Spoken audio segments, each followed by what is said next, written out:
Hello scholars, you're welcome back to class. In today's class, we'll be discussing elements of poetry. There are several elements of poetry and we'll be discussing quite a number of them today. We'll be talking about line.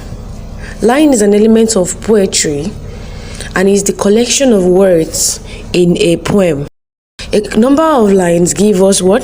A stanza. Now, the second element I have here is stanza. Like I mentioned initially, stanza is a number of lines. Now, this means that a number of lines makes up what? A stanza. And we have several number of lines that can make up a stanza. For example, when we have a 2-line stanza, it's called a couplet. When we have a 3-line stanza, it's called a triplet or sextet. When we have a 4-line stanza, it's called a quatrain. When we have a 5-line stanza, it's called a quintet or limerick. When we have a 6-line stanza, it's called a sextet. When we have a 7-line stanza, it's called a septet. When we have an 8-line stanza, it's called an octave. This is an example of a triplet. This is an example of a quatrain.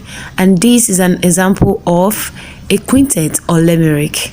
You can also note that a stanza is usually separated by a blank space, and this blank space shows that each stanza has its different message. If you observe, if you have seen a stanza, if you have seen a poem before, you observe that they are written in different stanzas: stanza 1, stanza 2, stanza 3, and these stanzas are separated by a blank space.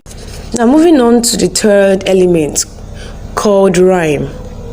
Rhyme is the repetition of similar or same sound, that is, putting words that sound alike. For example, words like why, cry. So these are words that have same sound. Now, rhyme is used at the end of the line in a poem. Now let's look at this example. A struggle as it tries, with a distressing look from his eye, accompanied with a loud cry. If you observe, the last words in these lines have similar sound. Now, talking about rhyme scheme. Rhyme scheme is the pattern of rhyme at the end of each line in a poem, and they are usually indicated using letters of the alphabet. Now let's look at the following example.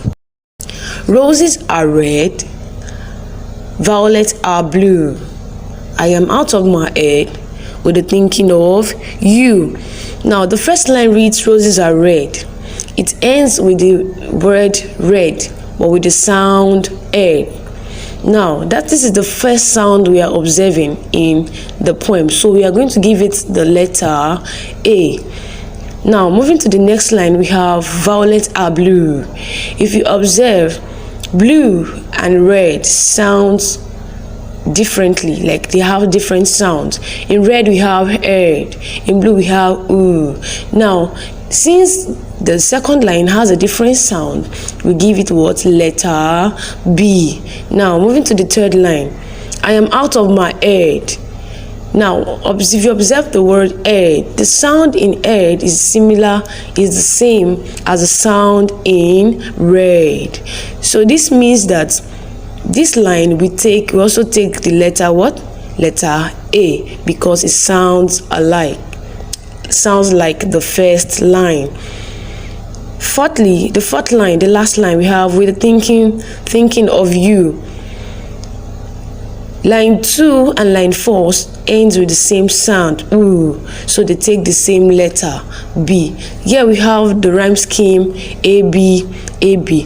This shows that lines with the same letters of the alphabet, like you can see here, AA, have the same sound: red, egg, blue, ooh. So lines with the same alphabet or letters of the alphabet shows that they end with the same sound. Let's look at another example. Who sat and watched my infant head? Observe the sound head. Line 2, when sleeping on my cradle bed. Observe the sound bed. Line 1 and line 2 have same sound, bed. So they take what? Same letter, AA. Now, line 3, and tears of sweet affection shared, which also ends with the same sound. So this also takes letter what? A. Then the final line, my mother. Here we have a different sound from the previous line. So this line takes the letter B. That's that about rhyme scheme. Now moving to rhythm. Rhythm is the repetition of stressed and unstressed syllable in the line of a poem. Stressed syllables are pronounced with much strength and louder than the unstressed syllable, as emphasis is being laid on them. Now let's look at the example, twinkle twinkle little star. Now here we have the words in capital letters in the upper case shows where the stress is. So when you have capital letter, that's where the stress is. Now we are going to read, observing the what? Stressed and the unstressed syllable. Twinkle twinkle little star, how I wonder what you are, up above the world so high, like a diamond in the sky. Now if you observe, there is a particular beat that comes as a result of what? The stressed and the unstressed syllable. That's what we call rhythm. Now moving on to the next element, which is called theme. A theme is a central idea or message in a poem. That is what the poet wants to communicate to the audience. We can have one or more theme in a particular poem, and the poem can range from love, forgiveness, justice, bravery, and so on. So we have several themes in literature. A poem can be on anything and can also have several themes. For example, the poem My Mother, the subject here, that is what the poet is talking about, is mother, but the theme of this poem can be the compassion of a mother. That's an example of a theme. Now moving to the next element, we have tone. Tone is the attitude of a poet toward a subject matter, and the tone of a poet can be identified through the words that is being used, that is through the kind of words that the poet used. We can easily identify the tone of the poem, and the tone of a poem can be harsh, can be calm, can be tender, can be sober, can be loving. So we have several tones depending on the kind of words that is being used by the poet. Next, we'll be talking about mood. Mood is the feeling that the poet creates for the reader, and it is important to note that the tone of a poet determines the mood of the audience. That is, the kind of tone that is used by the poet determines how the audience, how the readers would feel, which we call what? Mood. So we can say that tone is to the poet, while mood is to the audience, because the tone of the poet determines the mood of the readers or listening audience. Finally, we're talking about diction. Diction in poetry is the choice of words or language used by the poet in communicating or conveying his message to the readers. That is, how the poet chooses his words, or chooses words that best communicates his idea, message, or relate his experience to the reader. So simply, diction means what? The choice of words or the use of words or of language by the poet. Now, Diction can be divided into two aspects. We have denotation and connotation.